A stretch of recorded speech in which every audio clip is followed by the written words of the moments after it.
It is incredibly difficult for me to get visuals for something that is quite literally just radio stations. So, what I did is I included my own decipherable code and threw it into the video. So you're going to have to watch closely and try and get the clues and piece them together. And I hope you have a good time with it because it was fun for me to design it. Enjoy.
You twist the dial and catch it midway through.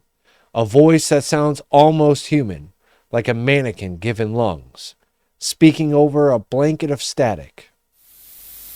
51709. The cadence never changes. Numbers fall like rain, indifferent and exact. Somewhere out there, maybe across an ocean, maybe across town, someone is listening with intent. Someone knows what these numbers mean. The rest of us only know how it feels. Like a door has opened in the noise, and beyond it is a room we're not supposed to see. What you're hearing isn't a countdown, or a weather bulletin, or a prank. It's a language that refuses to look like one. For decades, these transmissions have whispered across the ionosphere, at once simple and impossible, strings of digits read by cool voices, often introduced by a melody that sticks to your brain like gum on a shoe. They are called numbers stations. And if you measure a good mystery by how long it survives, this might be the best one on radio.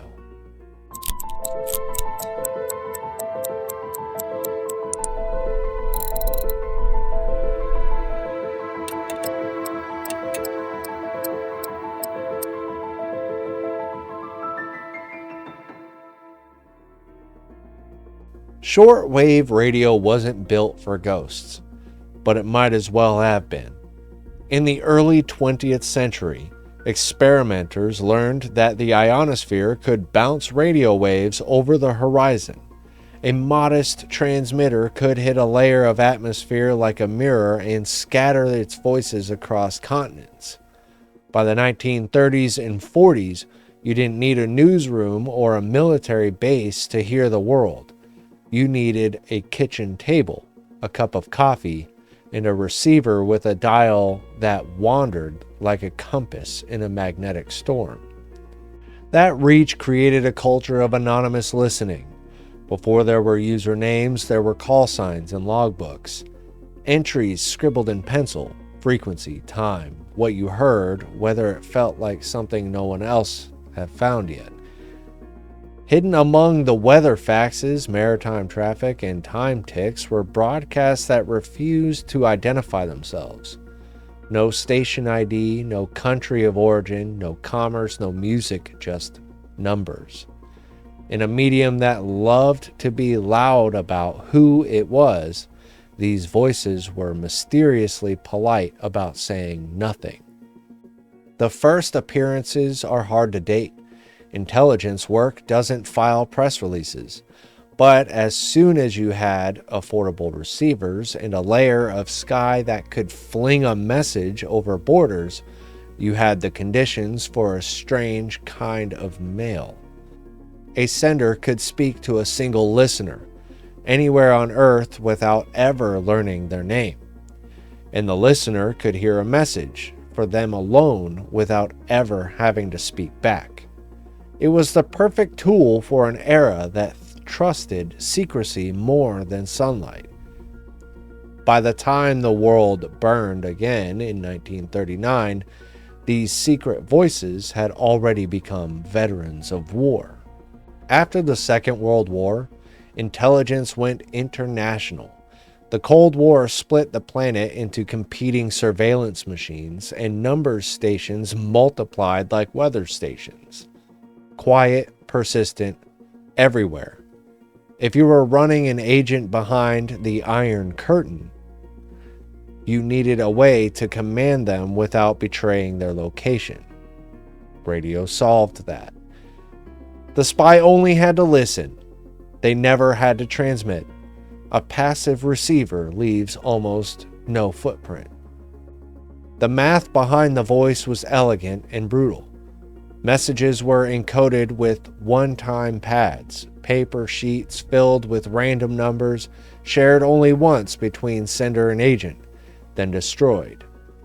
Add the right digits, and a sequence turns into a block of nonsense. Subtract with the matching pad, and nonsense turns into a sentence. Used correctly, this method is theoretically unbreakable. Not very hard, not expensive, but unbreakable. You can capture the transmission. You can record it. You can parse it for hours. Without the matching pad, you will never read it. That's what gives number stations their specific kind of arrogance. They aren't hiding. They're daring you to listen. They broadcast at predictable times, on predictable frequencies, with predictable voices, because it doesn't matter if you hear them. The security doesn't ride on keeping the signal secret. It rides on keeping the key disposable and invisible. That's why some stations ran for years, like commuter trains, arriving with the punctuality of a factory whistle. Spies set their watches by them. Hobbyists logged them. Governments pretended not to know them. Every hunter of strange radio has a favorite. The one that made them sit up straight. The one that made them check the lock on the back door. For many, it's the Lincolnshire Poacher, widely believed to have been run by a British intelligence. For years, it led each session with 3 bars of the folk song that gave it its nickname. Delivered in a bright, almost jaunty tone, then came the numbers. A clipped female voice, crisp and mechanical, reading them in 5-digit groups. The cheerful call-up was the point. On a band where interface howls and atmospheric noise chews the edges off everything, that melody was a flag. It told you you found the right sky. Another celebrity of the weird is the Swedish Rhapsody, a station that sounded like a clockwork nursery. Its call-up was a music box rendering of a popular tune, followed by a voice that many listeners swore belonged to a child. Later analysis suggested it was likely an adult voice pitched up by hardware, but the effect was the same. A series of instructions delivered in a register we associate with innocence, carrying content that was anything but. People tend to remember what unsettles them. This one lodged itself deep. Then there's Atención, a Cuban station that accidentally wandered into the courtroom. In the late 1990s, American authorities arrested members of what became known as the Wasp Network. Prosecutors alleged the group used shortwave transmissions recorded from a well-known Atención broadcast as part of their communication pipeline. You rarely get public receipts in espionage. This case became one of the clearest pieces of evidence that number stations weren't just for hobbyists to marvel at. They were tools in real operations that had real consequences. And of course, there's UVB-76, better known as the buzzer. Instead of music or a human call-up, it transmits a monotonous buzz tone almost constantly, sometimes for months or years at a stretch, interrupted every so often by a voice message that sounds like a door opening in a long, empty hallway. Theories range from the practical, a channel marker to keep a frequency clear for military use, to the operatic, a dead man's switch that ensures some automated consequence if the buzzing ever stops. The truth may be boring. The endurance is not. A thing that never shuts up starts to feel like weather. Fame follows repetition. These stations became characters because they were always there. The melodies and buzzers turned anonymous messages into personalities, in a medium defined by ephemera. They built brand identities out of habit and mystery. If number stations were only practical, they wouldn't haunt. Part of what lingers is the strangeness of their aesthetics. Why the folk songs? Why the nursery chimes and music boxes? Some answers are tactical. Musical call-ups establish identity across bad conditions, and a strong, simple melody cuts through static. But some of it feels like theater. Agents tuned in not just to capture data, but to recognize home base by ear. The sound became a flag. There are also the voices. Many stations used clear, unaccented female readers, synthetic or human, because the consonants pop through noise and the syllables stack cleanly into groups. But now and then you hear something that doesn't fit. A childlike voice, a heavily accented announcer, a tape that was obviously dubbed over another tape, a background sound that makes the hair raise on your neck. Once listeners documented what sounded like a phone ringing faintly behind a transmission, as if the voice had been patched into the transmitter from a different room, and someone forgot to unplug the world. Those anomalies become campfire stories. If you listen long enough, radio stops being a box and starts feeling like a place. Theories sprout in places where proof won't grow. There are the grounded explanations. These are state services communicating with assets. And the quirks are just human fingerprints on a process that otherwise wants to be machine-like. There are also the long shadow guesses. Secret societies, coded warnings for disasters, messages to sleeper cells that will never wake. Even the occasional reach toward the paranormal. It's easy to laugh at the wild theories, but it's also easy to understand them. When something refuses to identify itself for decades, the imagination steps in and writes a name tag. Some oddities look less like mystique and more like maintenance. Listeners have caught engineers testing microphones, bumping furniture, and coughing. They've logged sequences that start, stutter, and restart. Evidence that a human being pressed the wrong button and then the right one. Perfect systems reveal themselves by how imperfectly they fail. In the outtakes, you find the scale of it. Rooms, equipment racks, shift schedules, checklists, all the ordinary scaffolding around a secret. We live in an age where everyone carries a network in their pocket. So why are some number stations still alive? Because the advantages that birthed them haven't died. A shortwave message rides on geography, not infrastructure. It ignores borders, dodges checkpoints, and shrugs at firewalls. A government can deny a radio signal more easily than it can deny a server. The person receiving the message doesn't need a username, a SIM card, or a data plan. They need a knob, a battery, and a window. There's also the forensic problem.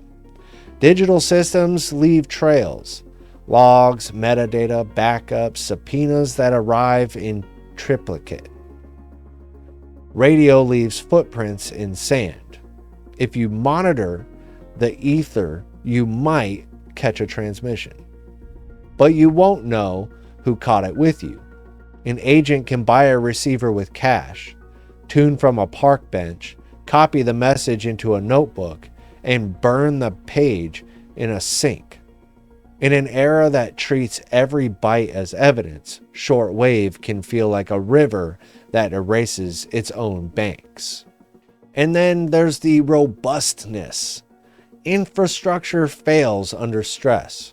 When disasters strike or networks fracture, radio is the cockroach of communications. Ugly, stubborn, and hard to eradicate. That's useful for militaries and intelligence services alike. Even if most coordination has migrated to encrypted messaging and one-time links, a radio broadcast remains a dependable fallback. It's no coincidence that some of the most reliable voices on Earth still measure time in beeps and tones. Beyond statecraft, a parallel world of listeners keeps things. Beyond statecraft, a parallel world of listeners keeps these signals alive in the imagination. Hobbyists swap logs, post recordings, and triangulate rough locations by comparing signal strengths from different continents. Some maintain databases that read like field guides to a species that refuses to be photographed.